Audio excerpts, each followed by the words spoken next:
High বন্ধুরা, welcome আমার cooking with নিমো চ্যানেলে। আজ আমি বানাবো বিফ আলু কারি। সেজন্য কড়াইতে সর্ষের তেল, নুন, আলু আর হলুদ গুঁড়ো দিয়ে আলুগুলোকে ভালো করে ভেজে নেব। তারপর প্রেশার কুকারে সর্ষের তেল দিয়ে দেবো কিছু কেটে রাখা পেঁয়াজ। তারপর দিয়ে দেবো গোটা মশলাগুলো আমি প্রেসক্রিপশন বক্সে লিখে দিয়েছি। তারপর দিয়ে দেবো আদা রসুন বাটা আর বিফগুলোকে ভালো করে ধুয়ে দিয়ে দেবো এতে প্রেসার কুকারে। তারপর দেবো নুন, হলুদ গুঁড়ো, লঙ্কা গুঁড়ো, ধনে গুঁড়ো, জিরে গুঁড়ো আর দেবো কাসুরি মেথি। তারপর অল্প অল্প জল দিয়ে ভালো করে কষিয়ে নেব।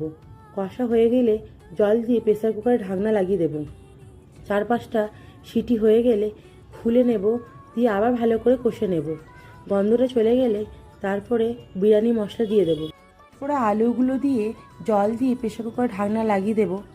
হয়ে যাবে আমাদের বিফ আলু কারি রেসিপি।